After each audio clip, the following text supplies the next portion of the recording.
truthresorts.com. And that's what it's about.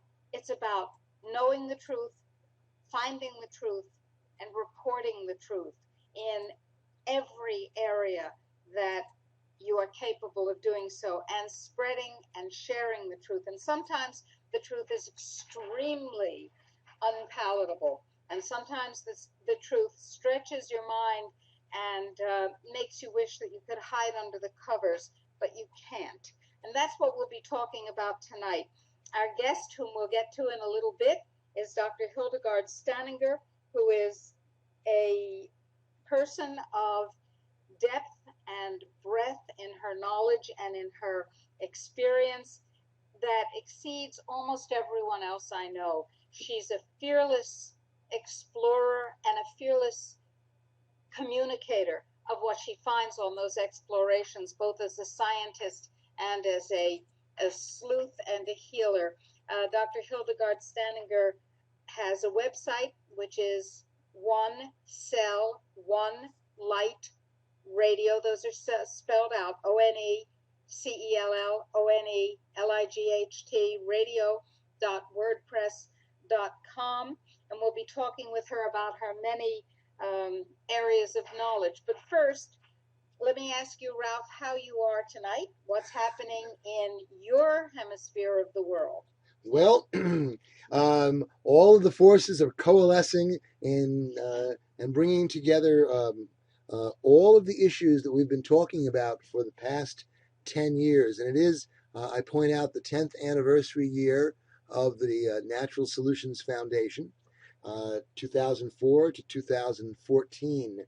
And the technologies we've been warning about, the harms we've been describing, everything seems to be coming together. You and I were speaking a little earlier about the article in which one physician warns Americans about the strange new diseases being cooked up and being seen by physicians. It's a time when the geoengineering and the GMOs and the toxins in the environment all seem to be coming together in a way which is not at all conducive to normal human life. And that's why General Burt, who is the president of our foundation, General Burt Stubblebine, coined the term neo-geoengineering. By now, what was once an unthinkable area of the lunacy of the paranoid lunatic fringe, which was chemtrails, has become publicly admitted public policy. Our skies are being filled with horrible toxins, and they're raining down upon us and on the soil, and now it's becoming acknowledged. But that geoengineering, which of course is resulting in many poisonings, including the release of methane, which is of cataclysmic proportion, all of that is referred to as geoengineering. But when you plant hundreds of thousands of acres of the same crop, you are changing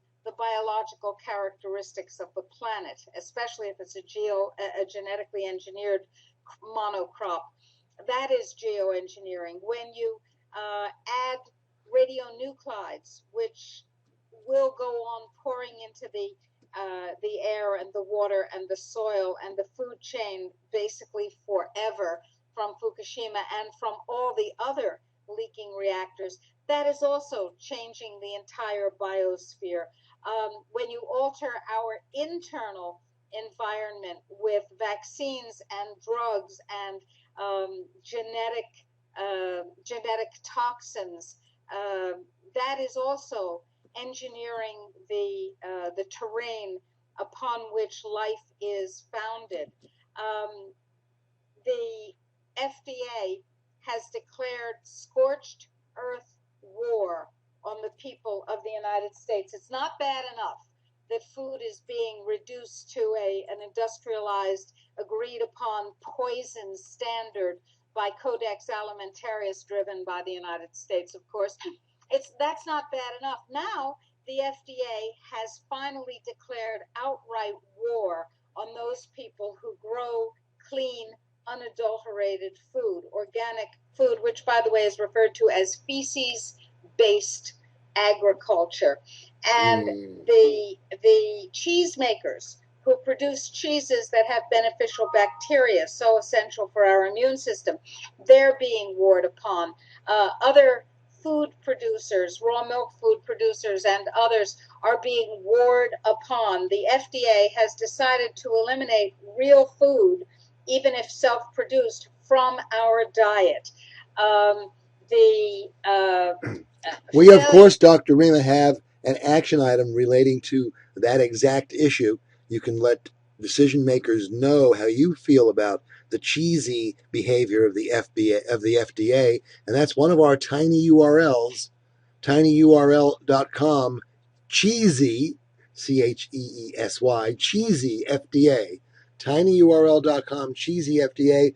It is a web form that lets you tell decision makers what you think about the FDA's war on cheese and war on raw milk and war on organics and indeed war on our food. And the basic message is don't you dare. Don't you dare. And if you think your voice doesn't count when you raise your voice as a single person, you're absolutely right. But if you think your voice doesn't count when you raise your voice by the millions of people saying don't you dare, well, then you're wrong, because we, the Natural Solutions Foundation, have ourselves pushed back against U.S. and, in fact, Chilean governmental policy and gotten things back toward the way we want them by raising our voices in concert, which brings me to Fukushima. Prime Minister Shinzo Abe of Japan has finally lost it. I mean, we now have a guy who is demonstrably and certifiably bonkers at the head of the Japanese state. Today he announced that while he wants to continue holding the 2020 Olympics in an increasingly radioactive and dangerous country, he also wants to hold robot Olympics, where the robots, I swear to you, can compete for what? A laurel wreath greased with petroleum? What is he talking about? Well, maybe the only safe way to have athletics in Japan. That's what I was going to suggest, that indeed we make sure that the only people who are competing are the artificial intelligence people, the robots, because it is not safe for the workers who will build the stadia and the athletes and their parents and their trainers and their children and wives and husbands who will come to the Olympics. It is an act of desperation and death to bring them there. And we have been working with Murata-san, the conscience of Fukushima, Mitsuhei Murata in Japan, to stop this Olympics from happening. Honorable retreat, as Murata-san calls it. Yep. And now we have some free ebooks for you to download and an action item for you to take to remind the world that Fukushima is pouring its phenomenal dangers out upon us. In fact, many cities in the United States have been above the EPA evacuation level of 272 millisieverts per hour, millisieverts per year, 272 millisieverts per year for more than 4 years straight. Not from Fukushima, but from our own nuclear reactors. And yet, the madmen who believe that they are at the helm of this society continue building nuclear reactors. That's all they know how to do, Dr. Rima. The people who are dumping the chemtrails, they have a budget, and that's what they do. The people who are promoting the monoculture, GMO monoculture that could lead to famine in America, they have budgets, and that's all they know how to do. They're walking us step by step to a catastrophe, and they really don't know how to do anything else. It But is we do. quite insane. But we do know how to do other things. For example, the Mayo Clinic, not exactly a bastion of radical medical thought. The Mayo Clinic a few weeks ago declared in a paper that the measles vaccine has failed. Now, last week they also declared that the whooping cough vaccine has failed. Their solution, of course, is more vaccines. But the point is that all vaccines fail because the premise is completely wrong. There is no such thing as a vaccine that works. Recently, Dr. Paul King wrote to me and said, what would you do if someone is bitten by a rabies vaccine? And this is I'm sorry, bitten by a Bitten, supposed right? rabid cat, not bitten by the vaccine. And that has been the sort of holdout position for most people who distrust vaccines. Well, of course, rabies, that's a different story. And I said, what I would do, what I would trust my life to, is a combination of bioacoustics to find out whether the virus was present in the person who had been bitten by the rabid animal. And if present, I would shatter the virus with a specific tune frequency. And at the same time, in a belt and suspenders move, I would use nano silver, which kills all known pathogens, including rabies, against which it has been tested. Never would I accept a vaccine into my body for any purpose, including rabies. Now, a lot's been happening on the health freedom front and the assaults to health freedom. We've just mentioned several of them, and I want to quickly run through some of the others and then bring our knowledgeable and profoundly widely focused guest, Dr. Hildy Staninger, into this discussion. Ralph, what else has been happening in the health freedom world? Essentially, we've been tracking the FDA's most recent attacks. We raised the cheese issue because it's so important. Living cheese, probiotic food, uh, something that we're all proud of. Our local artisan cheesemakers. We love to go to the local farmers market to buy the artisanal cheeses. Well, if the FDA has its way, all of that gets banned. Not And only that, not only the cheesemakers, but farmers selling their food directly to right, anybody now becomes a criminal activity. Dr. Oh, Rima, you warned us about that, didn't you? I did. I did. About 6 years ago, I said in 5 years, growing and producing clean, sustainable, organic food will become an act of civil disobedience. And unfortunately, I was correct.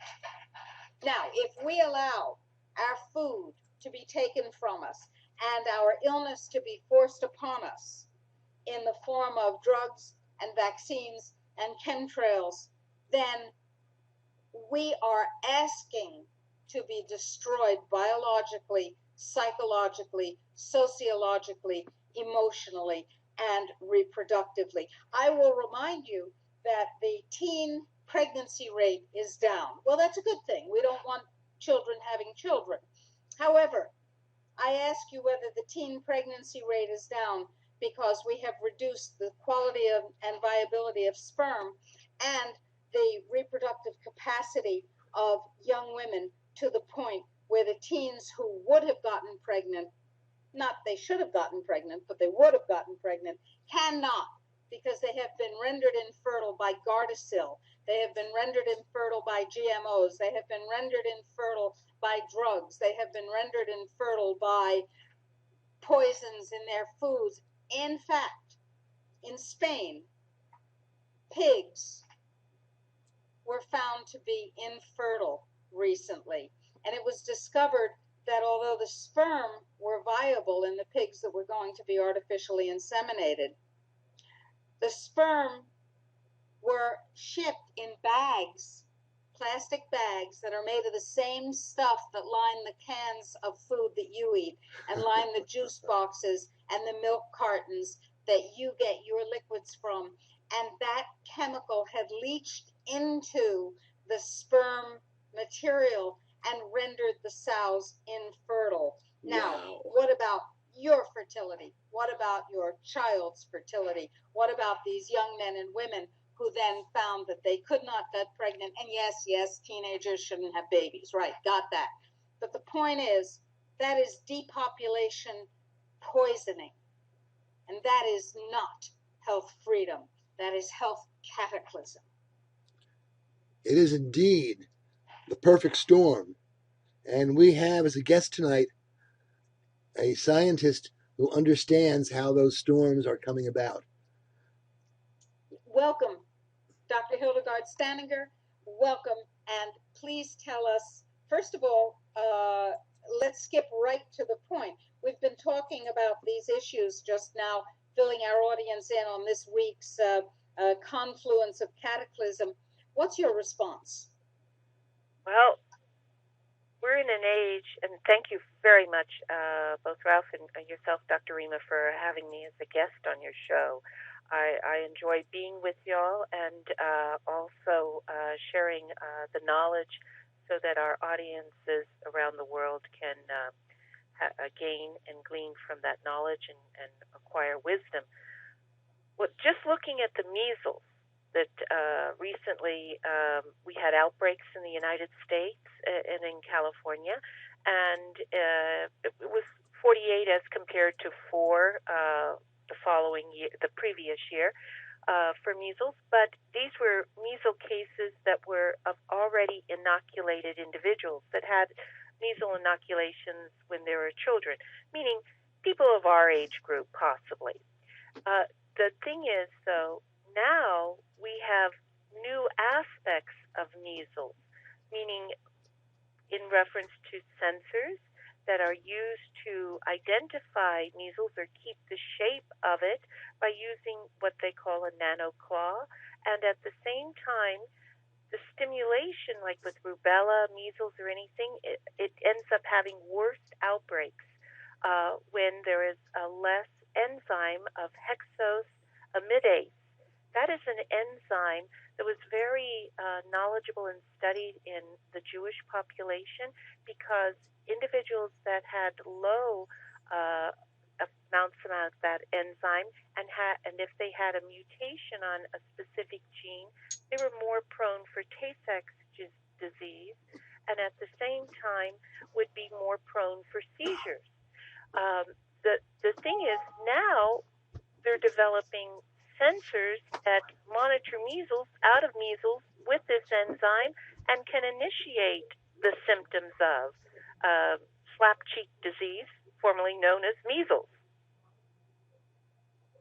So what I'm saying to your audience and to my host and co-host is that we're in an age of not only chemical and biological agents and pathogens and creative minds that go beyond the life force within another human being's body to create,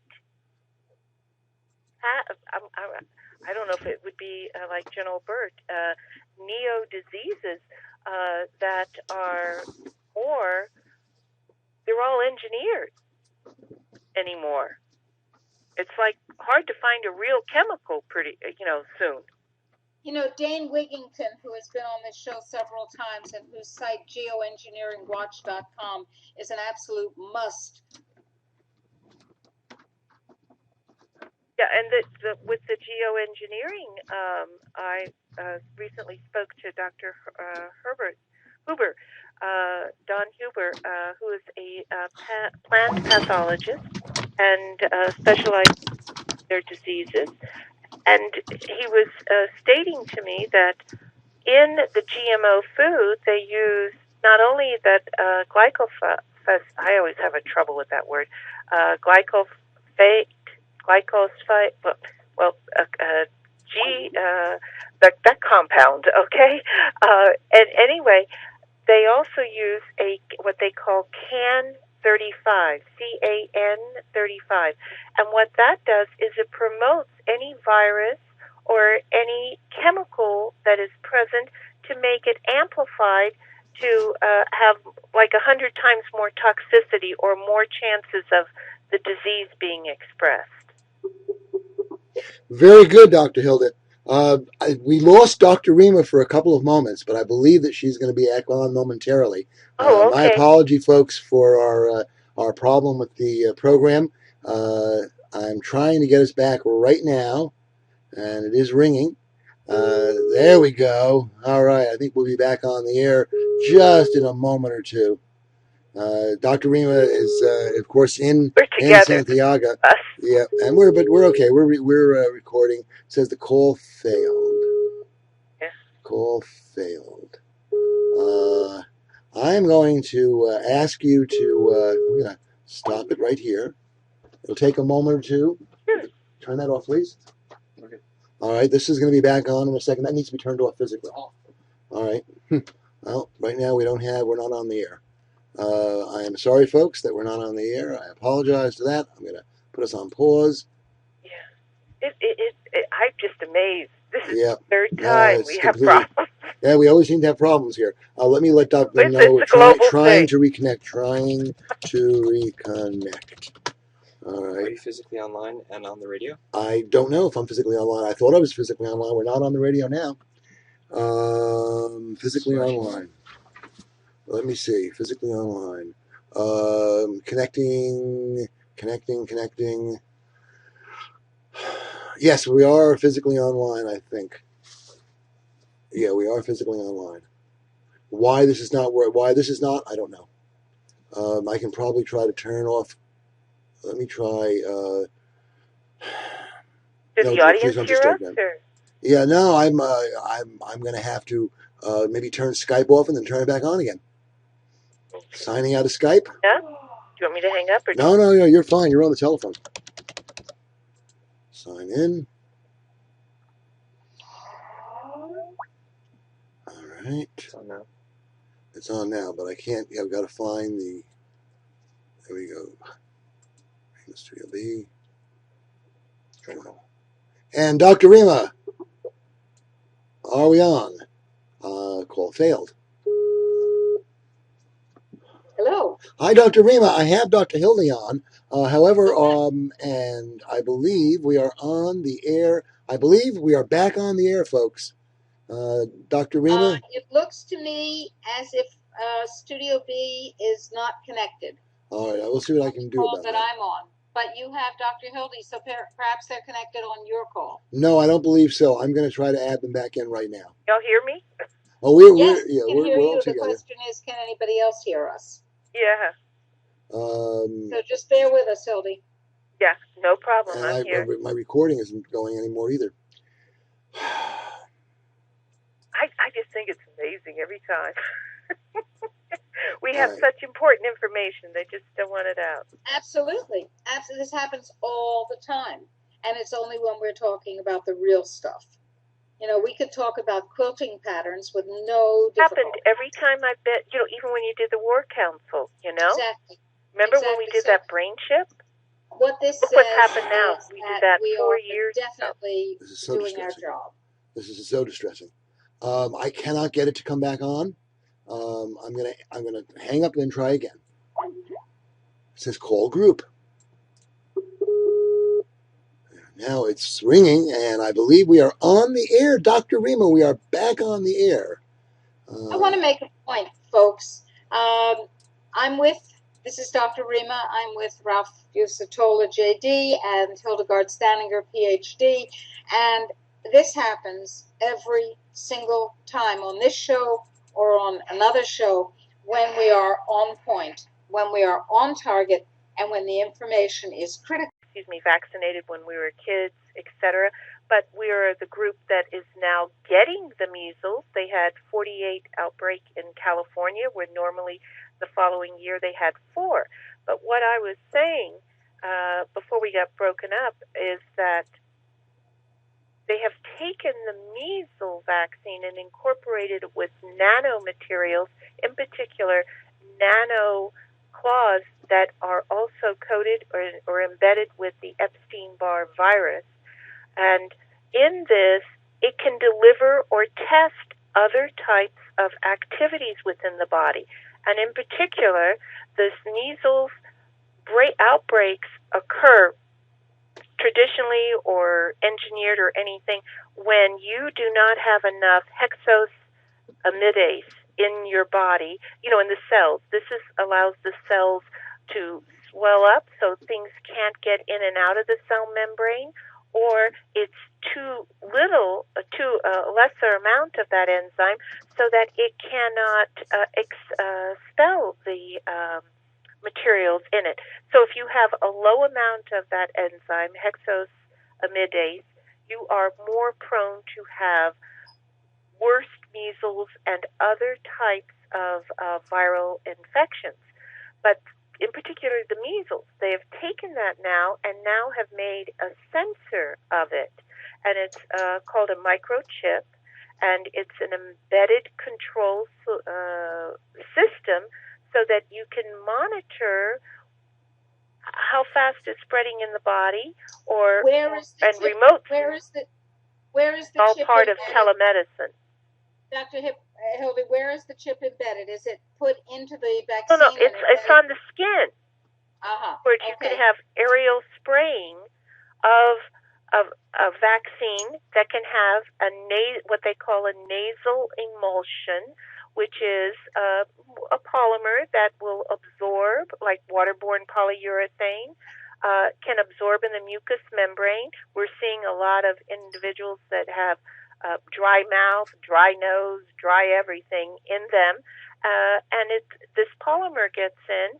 It goes to the back of the throat and disperses it through the olfactory system and through the glands. But what is unique is that's on the nasal aspect of absorption that way.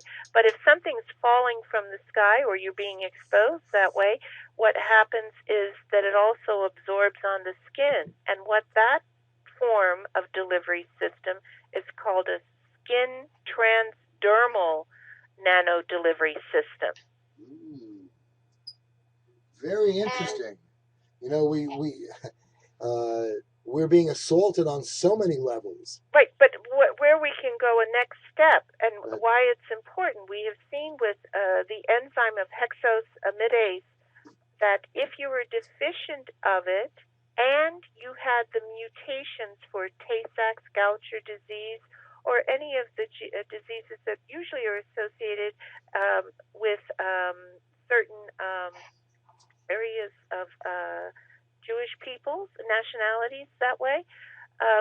The thing is that if you don't have that enzyme or lower amounts because you have the mutation in the gene that you can't produce enough of that enzyme, then what will happen is you are more prone for seizures or epilepsy.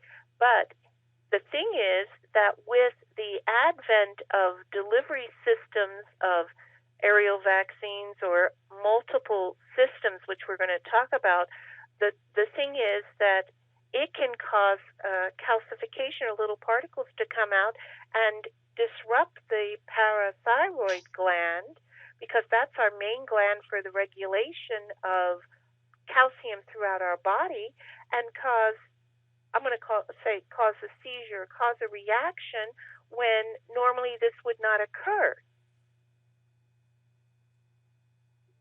And what are the consequences of these little bits of calcium coming out in addition to seizures, which are bad enough? What else is going on? What happens is, this is when something is acidic or a chemical, the body is trying to neutralize a toxin, whether it's from a biological source or a chemical source. The body sends out through the muscles and through our capillaries and everything little particles of calcium to neutralize it. But what happens is, in that neutralization, it ends up either getting clogged in the vein or the artery, and then it also gets clogged or stopped in the muscle. And what it feels like in the muscle is the muscle gets stiff and it can't move, or you get paralysis. And many of the newer I'm going to say sensory technology in this, that we have 30 universities that are part of the Centers of Biodefense for our nation here in the United States that are looking at different ways and monitoring. So they developed, in particular, this one nanosensor type that also disperses antibiotics or the control of antiviral reactions. And since I've been on other programs with you, Dr. Rima and Ralph, that was approximately 4 years ago. So a lot has happened in the last 4 years ago. When I was with y'all, we talked about the brain chip, and that was, in certain millimeter form in its fully development.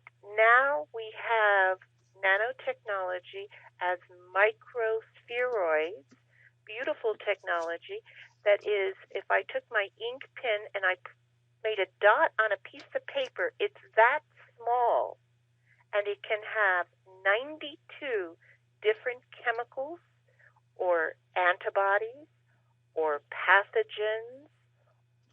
And if I put 4 of them together as a microarray in a certain location of the body, I can create it so that it will make 384 different chemical reactions or things for me to study.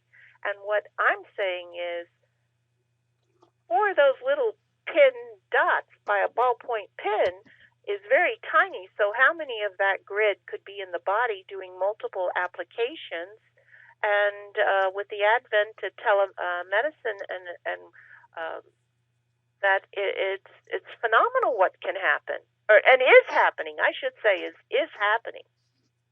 Can these arrays and other similar arrays be triggered externally? They're triggered. If they're in the body or what they're made out of, the polymers. A lot of times they're made out of UV light polymers, where they react to the light or they react to the heat or they stimulate. Some people, will feel hot, and I'm not talking microwaving or anything like that. I'm talking just a warm sensation in the body. It's because they may be coated, these little beads may be coated with heat shock proteins that stimulate warmth, because that's what it does. Because the goal is, in many of these technologies, is to position it in the body so that it could be used for monitoring physiological body temperature. Even now, the new advent of 3D photo imaging that can be done remotely. And why I say remotely is not just in reference to targeted individuals or anyone one that may go through a procedure in a hospital that allows you to swallow, like the camera that you use to see your intestinal colon, but it's supposed to be out of your body in 5 days. Sometimes it's not. It might be 5 weeks. And as it's continually taking pictures as it goes through the 22, 23 feet of intestinal colon, the thing is that camera image is being transmitted to the hospital or to the doctor's office, and that is called a telemetry medicine. But under this, we have a human, we have a machine, and we have a software, and we have a computer gathering the information.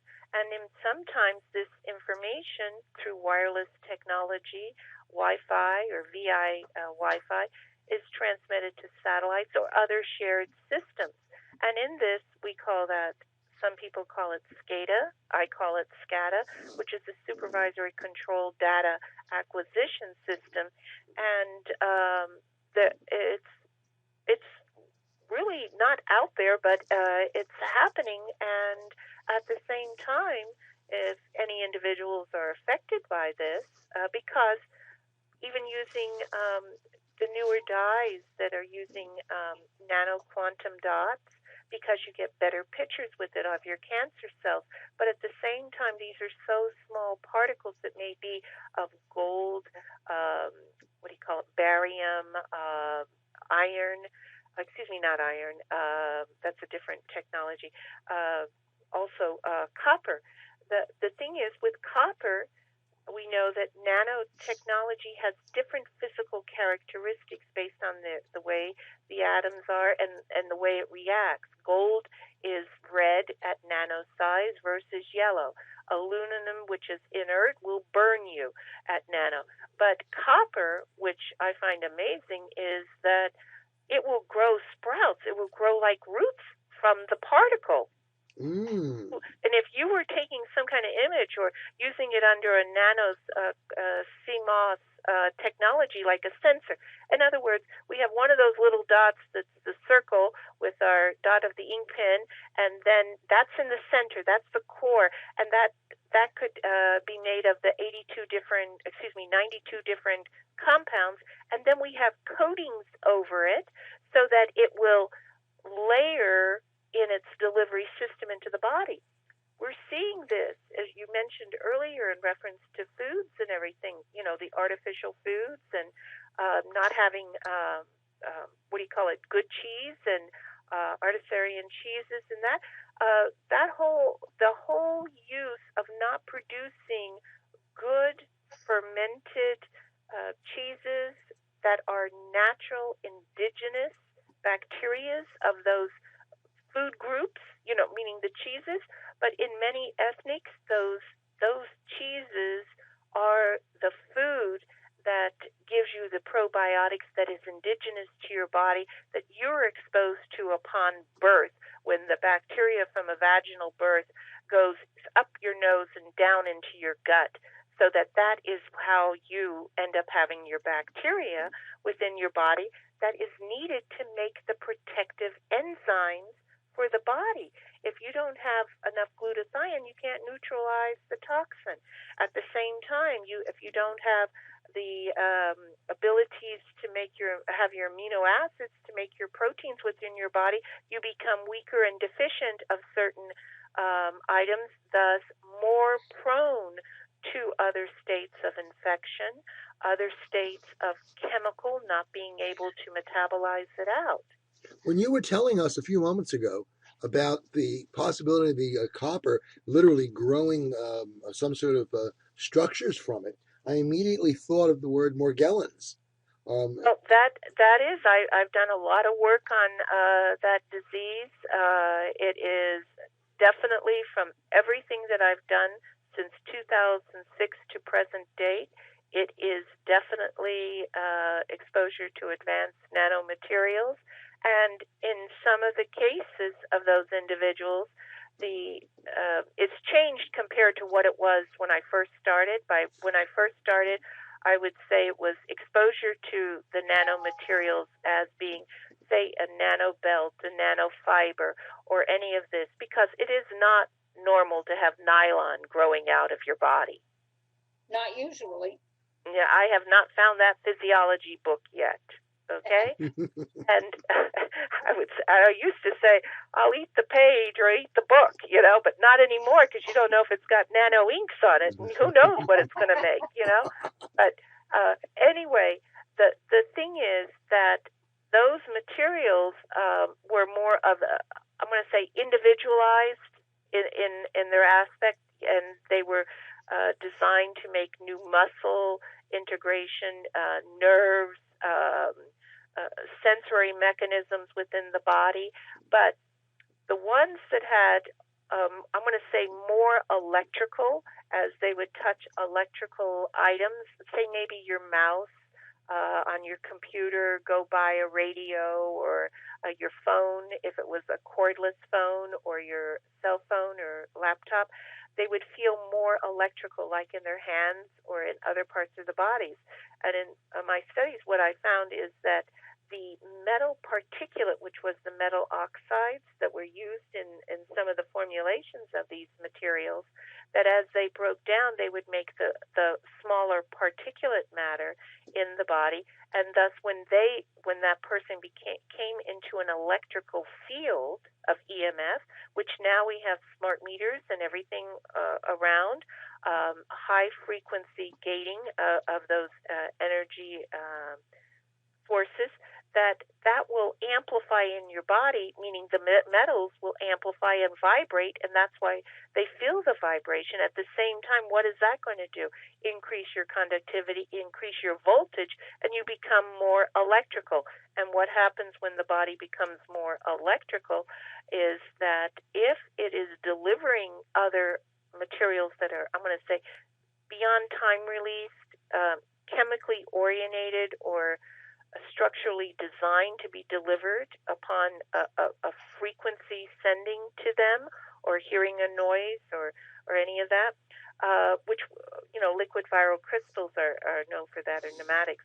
Anyway, the thing is that they can release not only the material that it makes itself in self-replication, but also deliver an internal nano payload of something. Because when we first started out, it was, you saw the little sphere, you saw the silicone coming out, the coating and everything.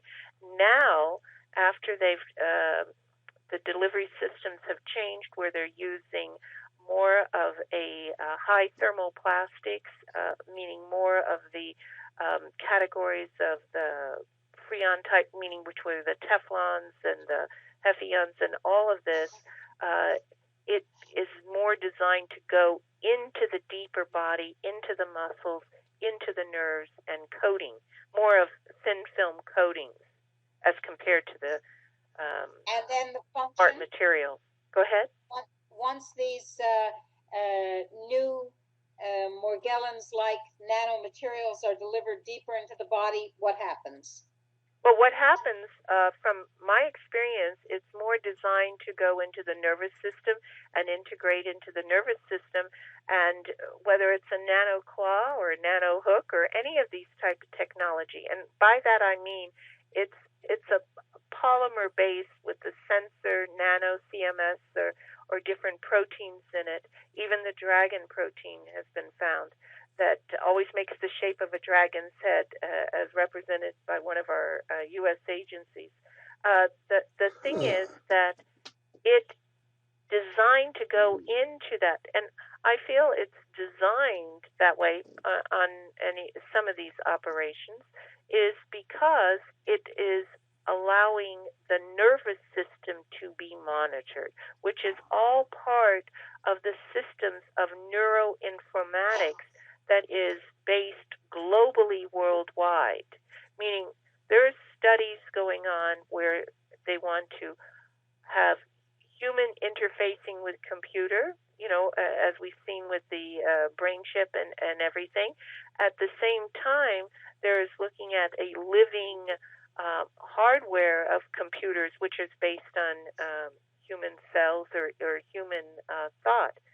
Now, in reference to the earlier question you asked me, Dr. Rima, in reference to, going into the body and just as I've described, there's also this type of technology that is being used not only as monitoring or anything, but as part of our bio threats to antidote, a part of bioweaponry, etc.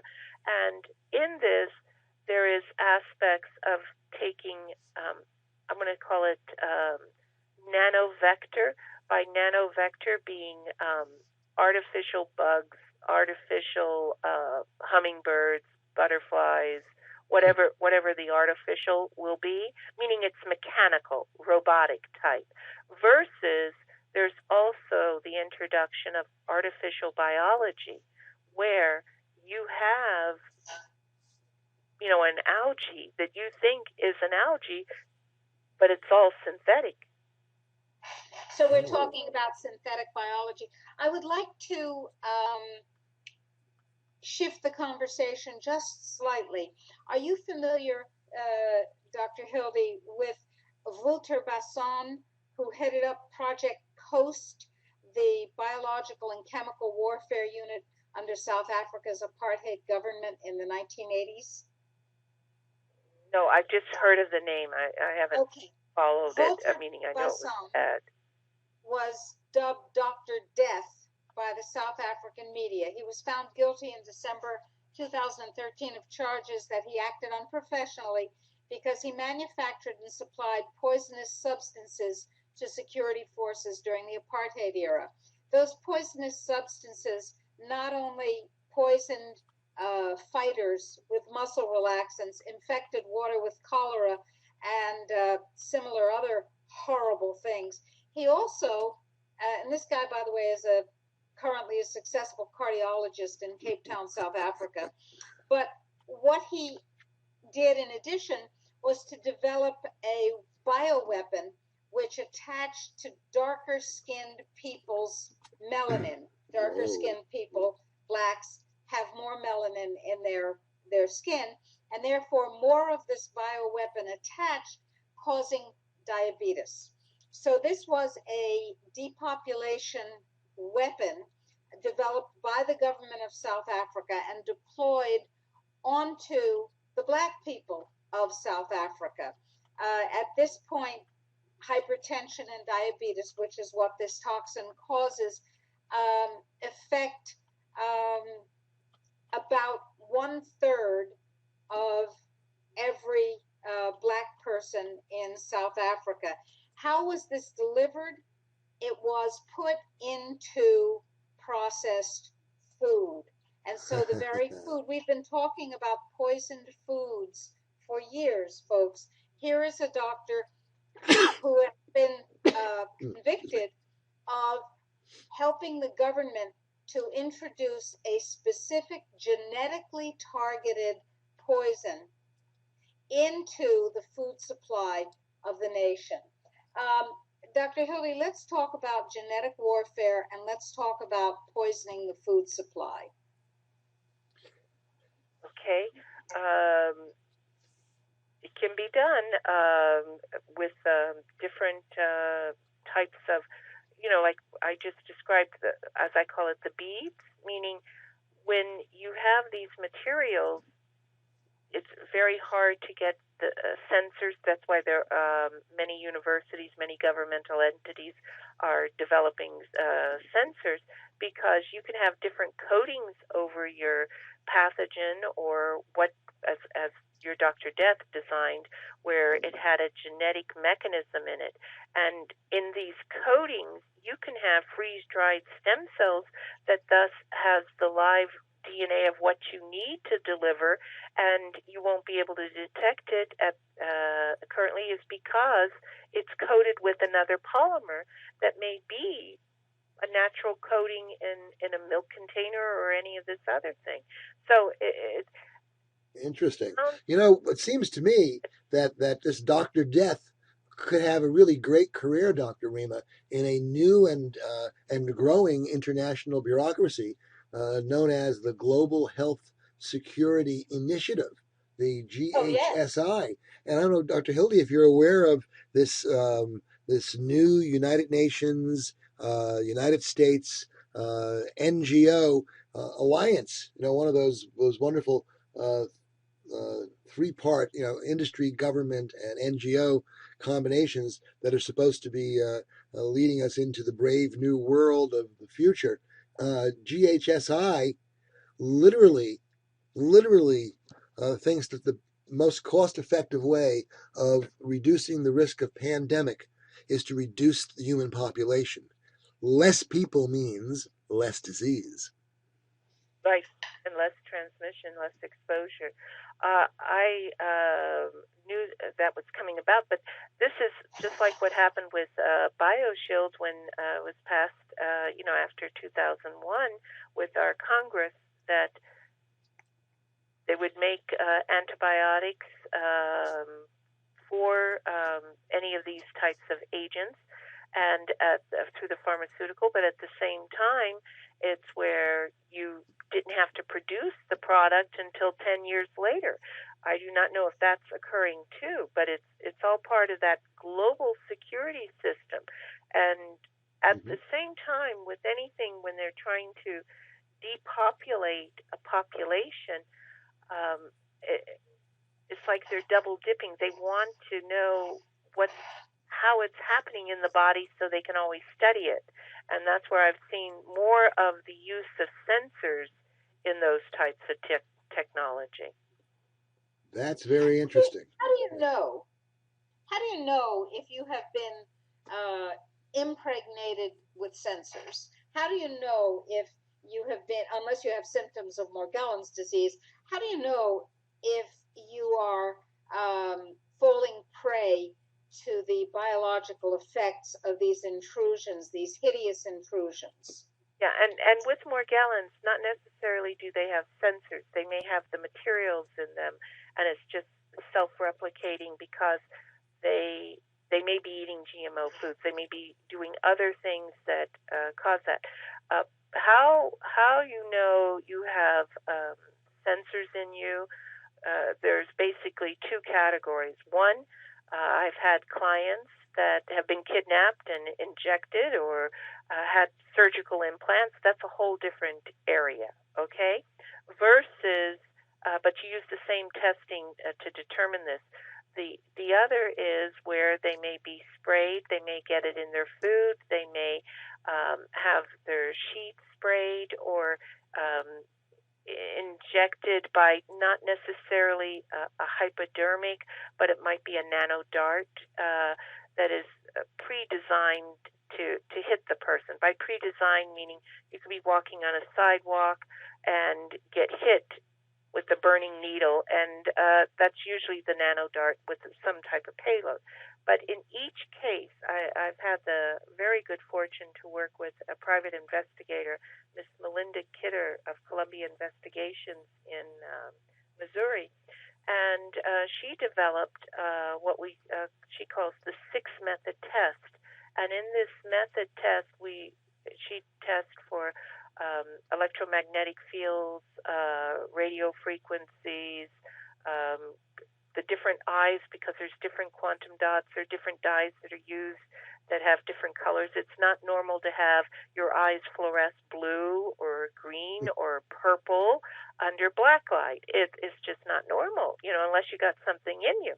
But the thing is, what we've done is, and she in particular, because she does the scan and then I do these other reports from it, is that if they're implanted with nanomaterials or that, or even the other types, there is a waveguide in it.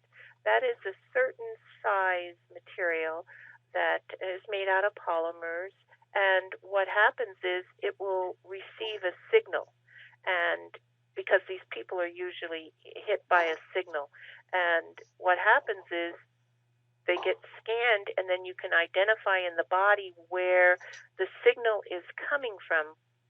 They're not generated. It's where it's being received. Right. And in this, you do a diagram of the body, and it shows exactly what type of numbers that they are. Like it might be a 0.021, it might be a 0.9. The 0.09 now is a specific spheroid, microspheroid, that is coated with diamonds, whether they're the Argyle diamond dust or the new iron red diamonds that are geared to the terahertz frequency, so that is the tracer, so that it can find you. Now that's very interesting. We are coming up to the end of the first hour of the Dr. Rima Truth Reports for June 19, 2014. And Dr. Hildy Staninger, who's our guest, has just broached a description of an entire technology built around these she said, diamond crystalline forms that react to signals being broadcast. This is an area that we should really explore in greater depth during the second part of the program. Dr. Rima, do you want to sum up where we are at this point as we get close to the break? I think the most important word is violation. Violation of your physical integrity, violation of your liberty, violation of your biological integrity, violation of your psychological and emotional integrity. And what we're hearing from Dr. Staninger is a factual account of some of the ways in which our privacy and our freedom are both being discarded or have been discarded for some and will be discarded for others in ways that most of us cannot even imagine, because these technologies are beyond the ordinary chemistry and physics that we learn in school, and I suspect beyond the ordinary chemistry and physics that people will be learning for generations in order to keep this stuff hidden. So we're talking about intrusion, violation, we're talking about biological rape at the most profound levels. Would you agree with that, Dr. Staninger? Yes, I would, and it's very hard for people to wrap their mind around this sometimes, is because we as human beings, the majority are good. We don't think like this. So when you have seen it with a friend or you've seen something happen like this, it takes a while to process it within your mind, but it is happening out there. We don't expect this level of immorality. I suspect that's the proper phrase. Well, it's not even. It's to me, I call it evil. Thank you. That is the word, and we're reaching the break. The most intense evil that walks. Power, the doctrine of truth reports.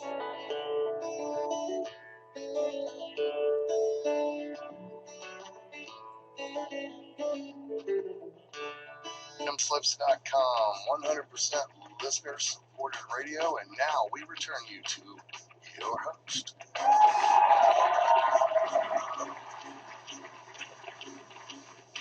Welcome back to the second hour of the Dr. Rima Truth Reports. I'm Rima E. Laibow, MD. With me, my co-host and co-trustee, Ralph Fucetola JD, and our guest tonight, Hildy Staninger. Before we go further, talking with Dr. Hildy, as she is known, about her remarkable fund of knowledge, and some of it's quite scary, I have to tell you that. There's no question, but the truth will make you free. Hiding in the closet will not make you free. Before we do that, I want to talk to you about clean, unadulterated, non-codex alimentarius, non-poisoned food. And to do that, I need to talk to you about coffee. The Natural Solutions Foundation has a coffee farm in the remote highlands of Panama, where we grow certified organic coffee. In fact, the inspector will be back for the annual organic certification inspection next week in Panama, and we're sending members of our staff there to meet him and to guide him around our coffee farm, or finca as it's known in Spanish. And why do we grow coffee? Well, first of all, coffee is delicious, but so are lots of other things. We grow coffee because it's part of our farm and food teaching program, so that people around the world can relearn what their ancestors knew, what their grandparents knew, and what they have forgotten, how to grow food that is wholesome, delicious, nutritious, kind to the earth, kind to the workers, and kind, friendly to the consumer, to you. That is coffee that has no poisons in it. And you may say, but coffee is not a healthy food, and you'd be wrong. Coffee, in fact, without the toxins, is a very healthy food. It is extremely high in antioxidants, and the caffeine that so many people are afraid of is, in fact, not what causes the jitters. It is the chemicals that the coffee is grown and processed with that poison something known as the acetylcholine esterase system of the brain. You don't have to know what the acetylcholine esterase system is. All you need to know is that it's an enzyme system which, if poisoned by the chemicals in the coffee that should never be there, will in fact give you the so-called caffeine responses that people think they get from the caffeine. Our coffee doesn't do that to people, and we have lots of testimonials to make that clear. What our coffee does do is protect your health and protect your health freedom, because every time you purchase a package of coffee, every time you put this delicious coffee into your life and give it as a gift, or use it for yourself, give it to yourself as a gift, what happens is that you are supporting the Natural Solutions Foundation. How do you do this? Go to the NSF, that's Natural Solutions Foundation, NSF Marketplace. And while you're there, you'll see that you can click on our coffee store, or you can go to the CBD hemp oil store. Why would you want to do that? Because CBD hemp oil is probably the most single profound health restoring compound on the planet. Yes, it is made from the same plant that THC, the psychoactive chemical that gives you a high in marijuana, comes. But there the similarity ends, because it is made in such a way that it is completely non-psychoactive, and the health benefits are absolutely enormous. One might say legion. Too many for me to go into now. But everything from A to Z responds beautifully to CBD hemp oil, which is non-toxic and legal in every state in the Union. Not in Canada and not in Australia or New Zealand, although soon it will be. But in the United States, CBD, which is not marijuana, is completely legal and available to you. How do you get that?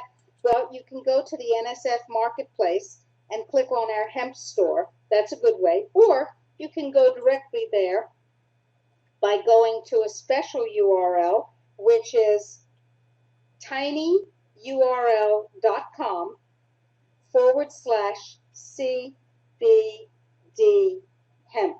What does it fix? What does it cure? No, the question is, what doesn't it fix and cure? The FDA absolutely does not want me to specify what it does fix and cure, but if it's got a name, the chances are that there is scientific literature showing that CBD hemp oil is a very good treatment or product for relief thereof. And I would urge you to go to tinyurl.com and look at the delivery systems that we have there. We have chewing gum. We have oil that you would swallow directly or put directly on the skin. We have drops. We have chocolate, organic, wonderful organic chocolate with CBD in the chocolate bars. We have quite a number of delivery systems. Choose the one that you like. Choose the one that makes sense, and get yourself some of what I call natural medicine's holy grail. It is powerful, safe, gentle, and a real gift from the biosphere.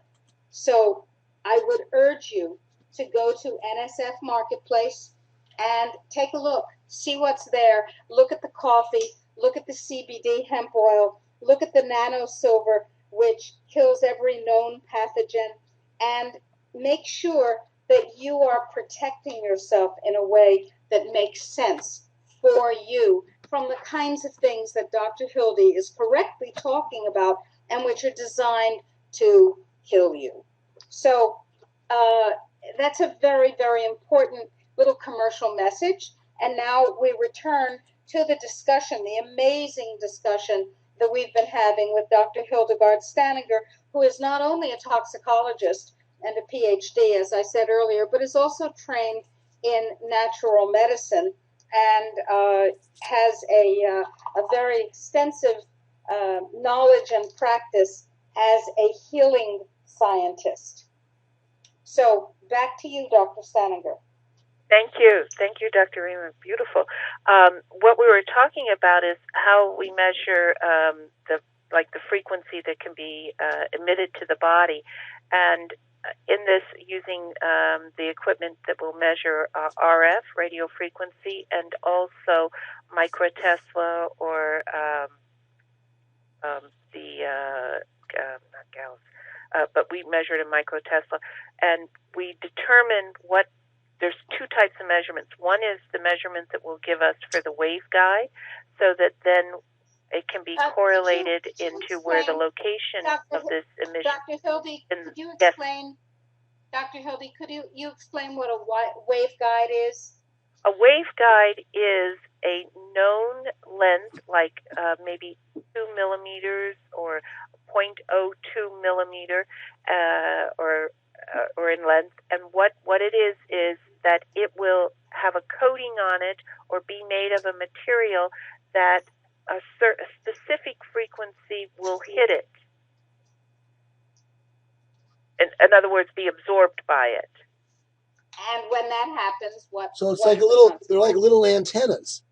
Right. Well, some of it may be designed like an antenna too, and they're, like if we take our finger and we just hold it up, that would be a linear plane. If we take another finger and put it and make it like an X, that would be a cross waveguide, and it would amplify between the different angles. So what I'm trying to say is, depending on what the number is and the location in the body, may assist in determining what the technology is and the origins of who made it, who designed it, etc. And simultaneously, there's another reading done, after that one test, where it's determining the radio frequency, which is based on the FCC licensing, the universal licensing, for who is licensing that specific number. I'm just using this as an example. 2699.259. That frequency in a specific band, in gigahertz, say 2.86, is assigned to someone or an entity being a company, a military, government, whatever it may be. But at the same time, the more waveguides that are in the body to absorb these frequency is the shared response of the data that can be collected in it. So from just saying that, yes, you're receiving signals, you may be fried, but we're matching now through Ms. Kidder's work and One-Stop Private Investigations, Asia Gibson, we're determining the sources of the origins of those frequencies and the responsible parties. And what are you finding? Well, what we're finding is we're finding the use of the diamond-coated microspheres that were in the terahertz.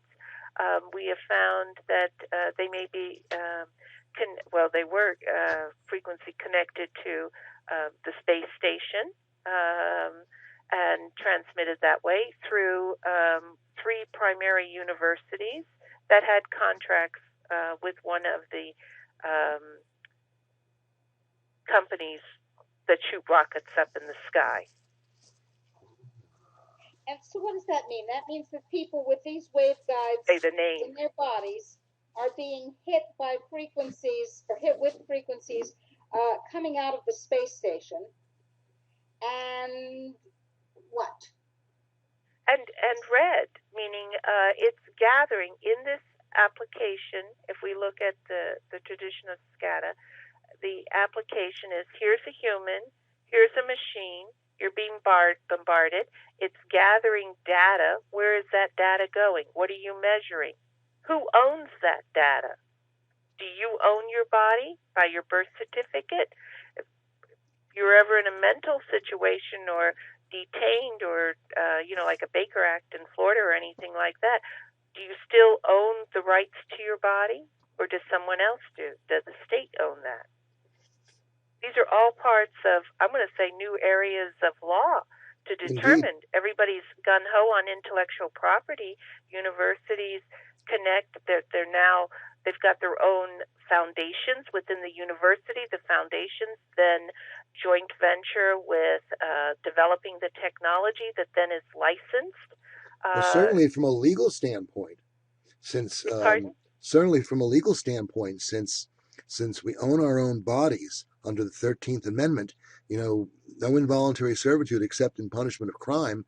And if we haven't been convicted of crime, we still have absolute ownership over our own bodies. And certainly, if you look at the Helsinki Declaration and similar, there seems to be a pretty clear ethical standard for what the medical community is supposed to be doing. But Well, but then there's the issue of uh, a who owns your body if your body's DNA has changed and someone now owns the patent on that changed DNA. Do you, in fact, still own your body? Now, this is a subject that Ralph and I have discussed privately and a subject that Ralph and I have discussed on this show. We believe that part of the reason that genetic engineering is taking place is to transfer ownership of your DNA, the most fundamental level of body, to corporations. And this has not been tried in a court of law, but we believe that there is a huge issue here, which goes very much along with what you are saying, Dr. Hildy, about an untested area of law. Who, in fact, does own your DNA if your DNA has now become trespassed by patented DNA? Right, and that patented DNA can be, double-stranded RNA. When I went to college, and you too, Dr. Rima, it used to be single-stranded RNA because it went and mixed with your, messenger RNA or transcription RNA. Indeed. So we're talking In other words, about it's the blending, the fusion of the engineered artificial or even real, but with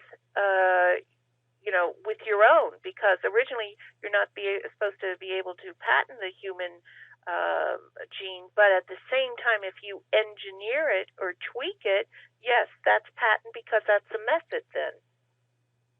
Uh-huh. And then are they using this, which can be for medicines? So tell me, if nanoparticles can be used to manipulate your DNA, who owns the resulting DNA after the manipulation?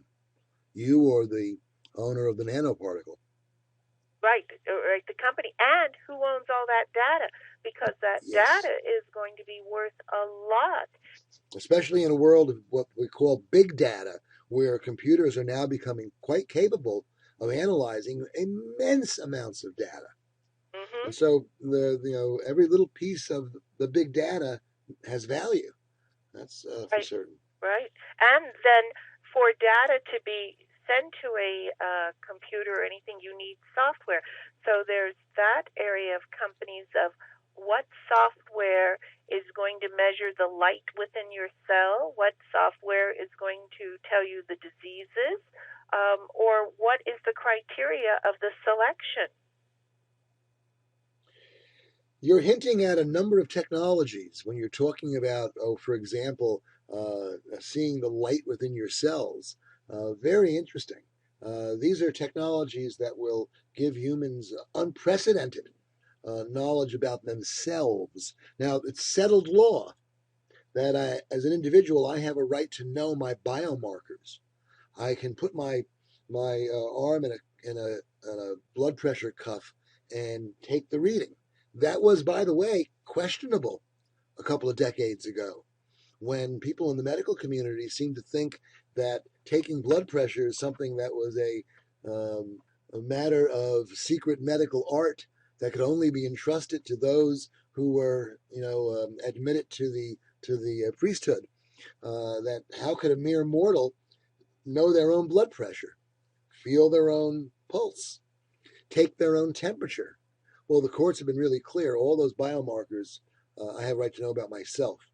If you're telling me there's a biomarker that has to do with the way light is transmitted through cells, that's an interesting biomarker. I'd like to know how my body stacks up on that one. Well, that's called the new DNA thiophene chip. It's color-coded, measures in digital sound. So many of these people that hear humming or any of these, it might be stimulating your body to give a color response. But I am amazed. There's a beautiful book. We used it in developing the certification for SCADA at the National Registry of Environmental Professionals. It's called Advanced Computer Systems Nanotechnology. I call it the Red Book.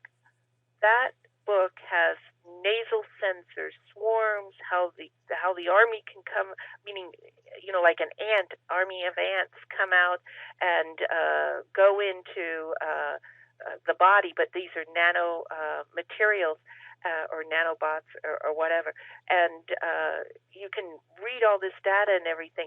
I am just amazed, and that book I think was made in 2007, published and everything, but the technology is far advanced compared to what we know. And I'm going to propose something, because one is looking at human beings and what is happening with their DNA, etc. But at the same time, we're seeing major deaths of animals, birds, whales, etc., from these same types of technologies and interrelationship of those technologies, because they're more in a controlled environment. But the thing is, it's affecting everything that is, I'm going to say, living on this planet.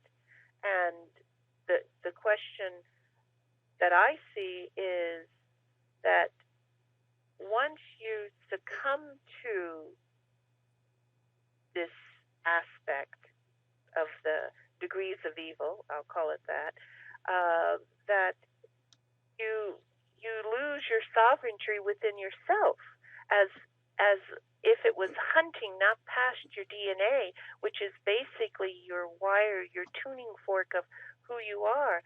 It's your book, but the book of life. But the thing is, then it goes into the composition of the God particle within you, or that crystal of light that is transmitted. Now, I think we need to back. Dr. Rima, are you with us? I'm here. What you're saying, and it's so You're breaking up, Dr. Rima. I guess that means that it is so important. It's very important, because I also feel that. Hello? Okay. There you go. She's back. Okay, we there with Dr. Rima? I think she's back. Dr. Rima, are you with us? No, can't tell you she's with us.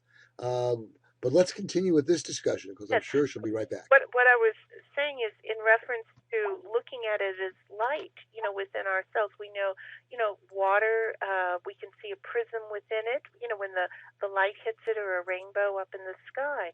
But the thing is that if you're measuring a star in the solar system, and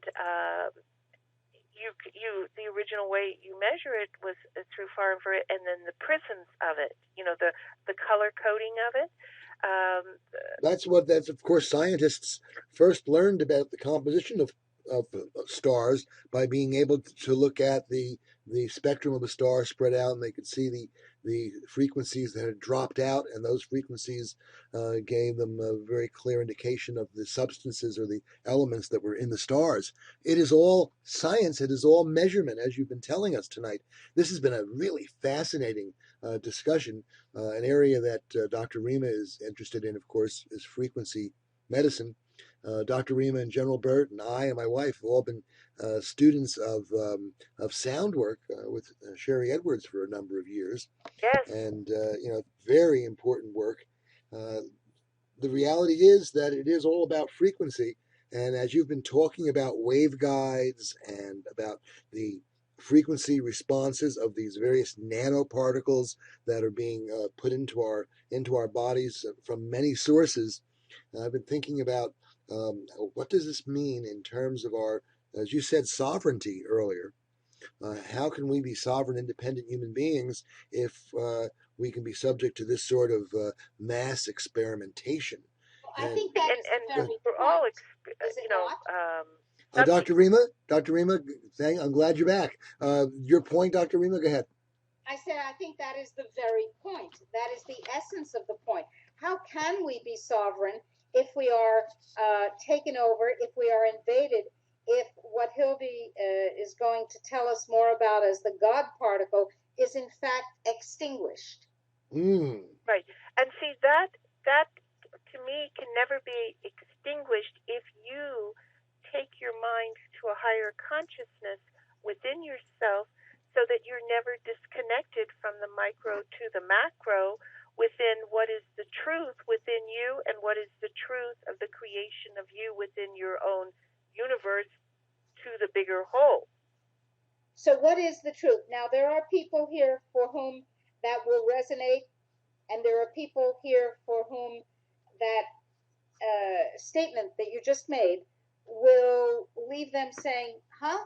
What is that deeper truth? And how can setting my mind have to do with the God particle within me not being extinguished? So I'd like you to go back to level 101 here and make explicit what precisely those words mean. Right. Well, in that respect, if you look at if there's a whole group out there, then it was in the New York Times Journal in February of this year, where February 6th, to be specific, a certain company wanted to brain chip the whole world. So the essence of the truth must lie between the brain and the heart, because you feel also with your heart. But once your brain is aligned, meaning your consciousness is aligned, so that, as I call it, you don't have the monkey chatter running in your brain, worrying about this event, worrying about that event. All of that goes into, and we've all experienced it, it moves us into fear. If we can stay out of fear and take it, yes, day by day. Sometimes we never know what tomorrow will bring. Hopefully it'll be good wishes and good tidings. But the thing is that if you stay in constant fear or constant worry, you don't move forward in your mind, and then you have a harder time. You're more bound to that heaviness, and at the same time, if you can move higher, where you get into a realm of joy, then you're self-perpetuating your God particle within yourself. At the same time, what is the I'm going to call it the plant, the flower, that is the highest resonance that all of us know in frequency that's on this planet? What is it? The rose. The rose? Tell me. The rose. It has the highest frequency, like rose absolute or anything, especially the Damascus rose, that can vibrate. Many ancient civilizations used to use not only roses as to giving them as flowers or that, they would use rose petals, they would make teas with it, they would use the waters of it. And like rose water, you could take an eighth of a teaspoon and 10 ounces to 12 ounces of water, and it cleanses the body, but it will bring the vibration of all the cells to a higher vibration. Now we're now mixing, I guess, science and spirituality. You're talking about a higher vibration, but I assume you're talking about a spiritual vibration, or are you talking about a measurable scientific vibration, an actual frequency? Because as students of frequency work, we are aware that all of this stuff that we're dealing with is all about frequencies. The molecules themselves literally are linked together by frequency relationships among the electrons of the various atoms. And so, I want to expand that question a bit, if I may. So I can imagine that there's somebody out there saying, wait a minute. Transmitters are being dumped on my skin, into my lungs, into my body, into my GI tract. I'm being monitored. The information is being sent up to satellites or to collection systems. Signals are being engendered that are changing my DNA, and I'm supposed to just think happy thoughts? Is this not a lot like the health official in Japan telling the people of Fukushima that radiation sickness only affects those people who don't smile enough? So I want you, Dr. Hildy, to make the bridge for people between, shall we say, the trivial smile, be happy, don't worry way of putting things aside, and the level of profundity at which you are speaking. Because unfortunately or fortunately, we use the same words when we're talking about very, very different things. And I'd like you to, that's why I asked you to get to the very basic level of what these words mean when you talk to people about higher vibration. Are you talking about appreciate that, meditating what and happens is being you generate your immune own to radiance, nanobots? and once that happens, you become like a radiant star or sun, because your frequency will change. And if you change your own frequency and allow your DNA to unfold in its proper mannerism, because all of these, no matter what you're bombarded with, whether it's snake venom versus a mosquito bite versus... No, we're here, Dr. Rima. Dr. Hildy is on with us. It's not a problem. Yeah, it creates a lower vibration, a heaviness within the body. And that lower vibration is what, because of these toxins, missignal the cells. But once the cells have the right communication through a vibration that will allow it to raise above the common chatter, the common white noise that's there, then it goes higher, and then you have regeneration.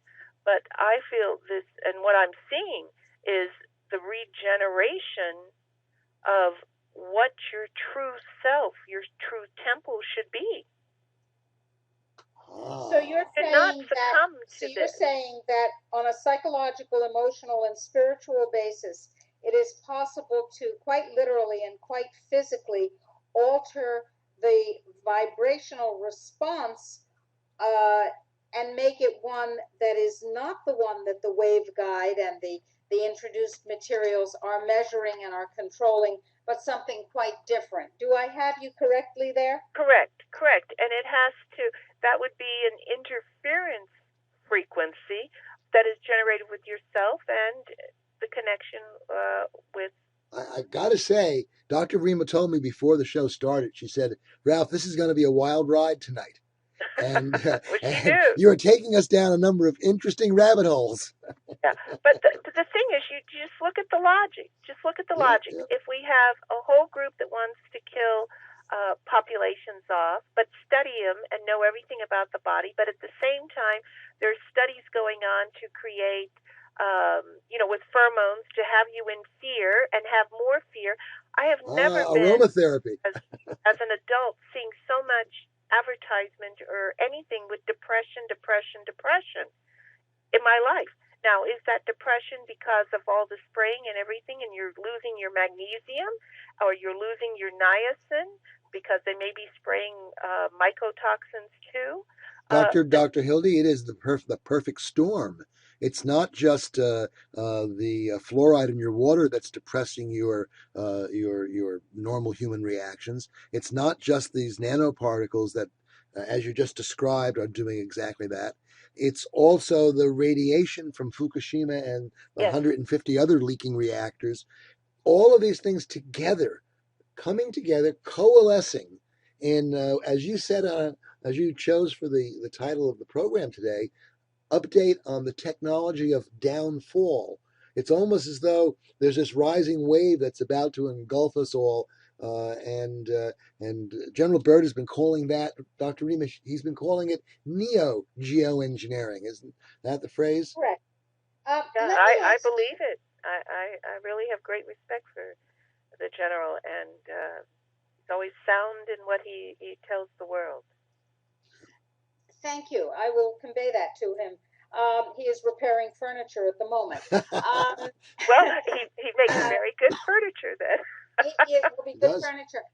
Let me ask you a question. If I said to you, okay, I want these frequencies, these response patterns out of my life, out of my DNA, out of my world, my personal world, my family world, could we not create a personalized frequency generator that would block and cancel these frequencies with which I had been imbued, or my family, or my loved ones, or the entire community? Why couldn't we do it on not only a psychological, emotional, spiritual uplift level, but why couldn't we do it on a frequency level, since much of the targeting that's going on is in fact frequency distortion? Very interesting. So you're suggesting that we need a device that would measure the local frequency configuration and and flip it, as it were, using I human am suggesting bioacoustics exactly that. principles. You would find the reciprocal, and it would do this with a little chip. It would constantly measure, constantly find the reciprocal, and constantly broadcast the Corrective antidote. frequency. Right, the And corrective as a matter frequency. of fact, I proposed this some years ago as a little device that would clip onto your belt, that would monitor your voice on a continuing basis, and that would emit corrective frequencies. What do you say to that, Dr. Hildy? Now, notice, Dr. Hilly, she says monitor the voice. So she's talking about bioacoustics here. Is it possible But to Is it possible we to could monitor, environment the environment instead of the we voice? could monitor other biosignals. Yeah. All right. Go ahead. I didn't know what the question was. I heard biosignal. Dr. Rima was describing a device, if you will, that would monitor either the wearer's voice for frequencies or the local environment for frequencies, would then calculate the responding frequency and broadcast it into the local environment as a way of offsetting whatever frequency structures were being imposed. And it would use human bioacoustics technology to determine, scientifically, the reciprocal that would be the countervailing frequency. And it wouldn't have to be just the voice. We could monitor whatever emissions we wanted to monitor. But I proposed, as I said a moment ago, I proposed this device years ago as something that you would wear, let's say on your belt, and continually offset negative frequency inputs wherever they were coming from. Right. That can be done. Well, why don't we do it? I think it's a good idea. It sounds like a project that would be very interesting, and we ought to communicate on it, folks. I like the idea. It's something that I'm sure the people listening to this program would find very, very interesting. That's a interesting thought, Dr. Rima. Let's be proactive. Let's find the natural solutions. If we're being bombarded by inappropriate frequencies, let's find the frequency that blocks that. One of the important things about frequency is that two different frequency inputs can either ignore each other completely or can interfere with each other, either constructively, in which the or destructively, and literally cancel out. Exactly. Just a matter of choosing the right relationship, and certainly frequency science has gotten to the point where we understand the geometric relationships. That is, if you give me a frequency, I can tell you what frequency will cancel it out, what its reciprocal is, and I can do that by applying a very specific scientific formula. So all of this is not metaphysics, it's physics. It's the physics of frequency. Right. And also, when you can bridge that into light, you have the photonics. So just a higher vibration. I want to bring out, too, not only with your own DNA, as we discussed earlier on the show, but many times, we hear the words junk DNA. A lot of that is what's also possibly being harvested, too, to identify who has more junk DNA or who doesn't, and its origins. Right. Say more about that, Dr. Hildy. Yeah. Well, what I always think is, like if we were looking at anything to weaponize or anything, so-called junk DNA is one thing, but it's where there's so many commercial companies now that want to own space, meaning space is beyond, from Earth to a certain stratosphere, and then beyond, want to own it. So I often wonder, what is Well, everyone afraid of? indeed, is everyone afraid of? This is What? Why do That for another companies or discussion. governments care who has what, quote, junk DNA? And of course, junk DNA is just DNA that we don't know the function of Well, yet. yeah, and I'll give you an example. I did a Yes. genetic test when we were doing with the Morgellons. We had our controls. I was in the control study versus the ones that expressed things growing out of their bodies, fibers, etc. The thing is, though, one of the individuals that was in the control study, they had a titer, because they based it on PCR analysis, and I'm going to call it a titer, and this number was 136,000 for BASC gene, okay?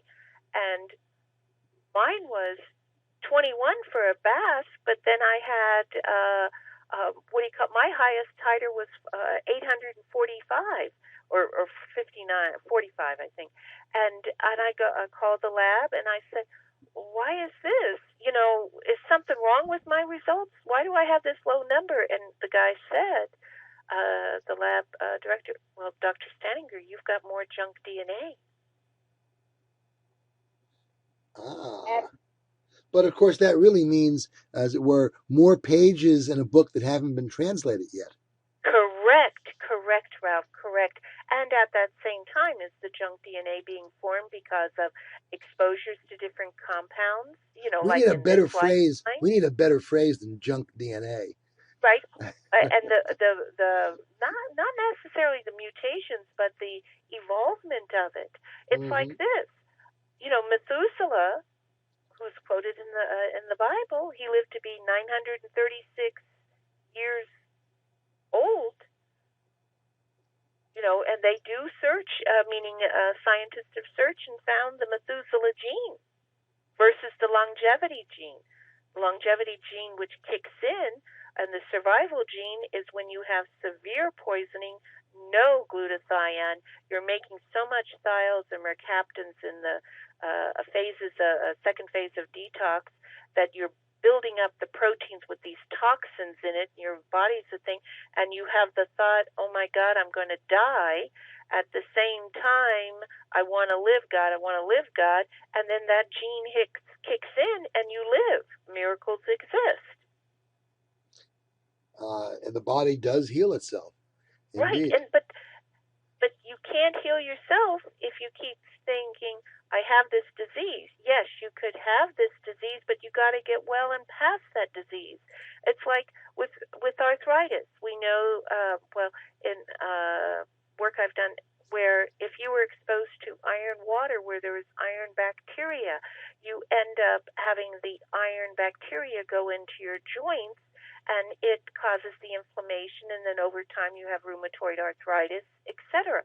But now look at, I've never heard, and Dr. Rima, she's a physician, and she can tell you if she knows, of having arthritis and having psoriasis at the same time, except for a new commercial that I saw on TV where iron deposits in the joints. But if you're spraying nano iron diamonds that are red to measure terahertz that are in nano air vehicles that are in the chemtrails or selected spraying in certain cities or anything, wouldn't that accumulate in your body? Wouldn't that accumulate in your body? You're right. Psoriasis and rheumatoid arthritis do not co-occur unless the biology has been poisoned. Right, and well, they got a commercial now here on the States, so you'd have it. And psoriasis, the majority, it's the bacteria's interaction, but at the same, within your gut, because you don't have enough lysine in your body. But that goes back to your artisarian cheeses, where people want to get rid of them. Very interesting. Yes, it is all a very holistic approach, if you will. Everything links together. That's why I've been describing it as a perfect storm. It seems that all of the genomocidal technologies as described by General Burt, the five big lies are all coming to a head at the same time, and we are Let's facing a situation in the northern hemisphere more than the southern hemisphere of extreme danger. Right, and these are what we're talking about, where I'm going to say it's not even a traditional disease. It's not even the thing. It's modified. It's where something was compromised. It was engineered to occur. Dr. Hildy, you are a student of these matters. Who is doing the engineering as far as you know? From my observation, it's global. It's global. So we were talking earlier about the Global Health Security Initiative. Is it made up of organizations like that, or is there some body or group behind it? Is it just bureaucracy, or is there maybe a more evil intent? Well, we could go to the ultimate, well, there's supposed to be an entity that always lies and will promise you everything. Starts with the letter S, but at the same time, you never get ahead because it always knocks you down. But the thing is to get above that, and there can be. But the whole thing is, what runs that engine? No matter what it is, what country, whatever it is, it still goes back to the deviant or the intent of what is in that heart. Sometimes there's leaders that will say enough is enough, but that hasn't happened on a global basis. What is running globally is greed, the conquering of humanity, and I want to own everything. It's like a bunch of spoiled children that just want everything for themselves and could care less about the person next door or even their own relative. Dr. Rima asked me to download for this program a chart that shows the food relationships, the corporate food relationships, and on the archive version of this program, we'll have that, and we'll also post it up on our blog somewhere. But it shows that there are 1, 2, 3, 4, 5, 6, 7, 8, 9, 10 large corporations, and you, of course, know their names. And these companies, excuse me, Ralph, for interrupting you, but these companies, they're buying up all the little companies, ones that we grew up as child, whether it was a chocolate drink or something, we think it's all owned by this one little company that we thought was big, that no, it's a big cartel. It's huge big cartel. International now. Right, and that's what the chart shows. It shows all these standard brands that we grew up with, all being owned by the same 10 companies. It's all, and I assume, of course, then you go one step deeper down the rabbit hole, and you say, well, who owns those companies? And right, that's when you that's get where you go. Right. If it's a publicly traded company, you right. go and you go into those things you do on the internet, and you plug in that that company, and you go, who is the largest stockholder in that company, right. and then you find out if it's a company that owns it, or well, a fellow company, I'm going to call it, or a personal individual, or typically it's actually pension funds and insurance companies. And in fact, one of our guests, Dr. Rima, was it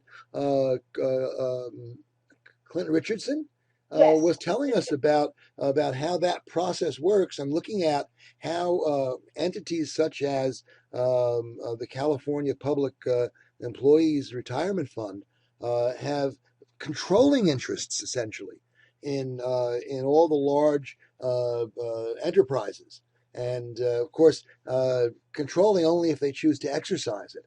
The reality is that the management of each of these mega corporations controls the corporation at the leave of these institutional shareholders. But it is essentially the people who are doing the regulating. Their retirement funds are in the industries that they are regulating. And that's essentially what's going on there. Yeah. So they're all in bed with each other, and certainly our welfare is not part of the of the bottom line that they're looking at. Right, and there's many very affluent, meaning I'm going to call it billionaire and above, those people of the world that also want control and run countries, and whatever their beliefs are. So apparently it's the time of money talks, I guess. Well, yeah, there's a very interesting meme that's been running around Facebook in the past few days. It's a photo of J.P. Morgan with his little beady eyes, in a nice business suit, having gravitas, and the quote is, I quote, "Gold is money, all else is credit." So certainly the powers that be have an understanding that they don't want the rest of us to have, whether it's about money or about health, whether it's about food or about political control through new technologies. I believe that we're not just talking about money. No. The oil corporations interlocked with the war corporations, interlocked with the pharmaceutical corporations, interlocked with the arms corporations. These basically own the money. Interlocked with the banking corporations. These own the money. The money is already centralized to an almost total degree in the hands of those who want the money. I believe that we're looking at something far, far more important than just the money. I believe that what we're looking at is quite literally a new world order so vile and so evil that there is no room for people, there is no room for humanity. There is room only, and I mean this quite literally, there is room only for slaves and the oligarchs who own them. And that's all that is intended in this particular situation. The frequency work that's being done is the work of enslavement. It's designed to own us both practically and functionally. And the so-called scientists who are engaged in creating these technologies are really engaging in their own enslavement.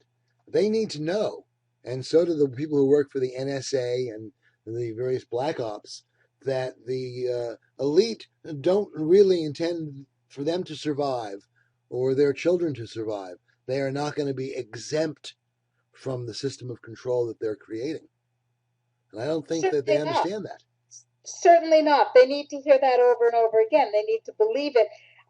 But whether or not they believe it, it is the truth. And what is really involved here is the methods by which we find ourselves able to inform ourselves and to protect ourselves. There is no other option. Either we find ways to protect ourselves, or in fact we die. Or in fact we live as slaves, which is a kind of living death. And it's that serious. This is not a game. This is not a theory of some sort of Dungeons and Dragons type game.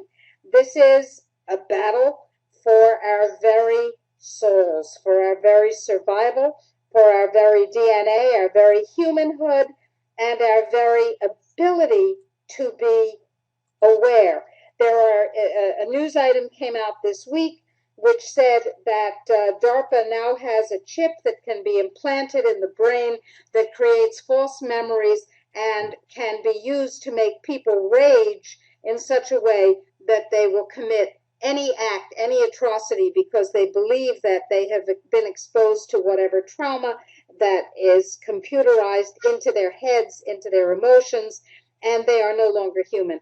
We're going past the point of transhumanism into the point of an enslavement deeper and more horrific than any that the world has ever known. We either allow this to happen, or we find ways, frequency and consciousness and technologies of other sorts to stop it. Those are the only two possible options. Indeed, Dr. Rima. We are in the last few minutes of what has been an extraordinary Dr. Rima Truth Reports with Dr. Hildy Staninger. Dr. Hildy, do you want to wrap up a bit? I don't know when we're going to be off the air, but certainly within the next 2 to 3 minutes. I agree with Dr. Rima that it's all imploding together, everything from each angle, and just what she said in reference to the brain chip when I presented it on the War Council, the Third War Council, when we identified it and had it removed from someone's brain area. The thing is, that was 4 years ago, and everyone couldn't believe it. Now it's being traded over the stock market at the company that's behind all that to make it commercialized. I'm just saying it's amazing how everything's happening, but at the same time, you have to know what's your core of what's truth within you, because that's the only reality there is the divine truth. This has been an update from Dr. Hildy Staninger, an update on the technology of downfall. And Dr. Rima, bring us out. Where are we going from here? We've had a report on where we are and what is to be done. And there we are. Another Dr. Rima Truth Reports.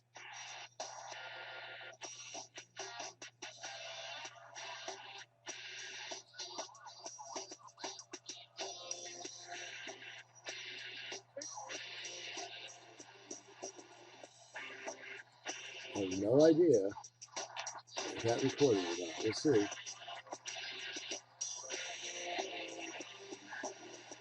All right, there we go. Dr. Rima, still there? We're all here. Yes, I am. I was bumped off at the for a couple of moments as you were wrapping up. Not know Hildy, if this recorded Ralph, well. thank you so Fascinating much. program. I so much appreciate your time, your knowledge, your wisdom, and your dedication to making sure that it all gets said, Hildy. I really do. Well, I appreciate you, and I appreciate being on your program, and thank you very much. I just hope that enough of this got recorded, because we're having all sorts of problems tonight, but I will see what I can do to turn it into an archive of some of the extraordinary ideas that were discussed tonight. I know. I think we had very important words to say because we had great interference. I think so. That's the way we know that it really matters. Hildy, I have a question to ask you. We talked about creating a frequency device, a responsive frequency device. This is something that I have quite literally been proposing for years. I think it is so important. Is this something that you would be interested in seeking funding and developing? Yeah, we'll talk about it. We'll get it going. We'll put together some sort of a memo, and we'll start an email discussion back and forth on this. Yeah. All right. Very good, folks. Thank you both very much. I thought this was a very important show. Superb. Thank you. I knew it would be. Bye now.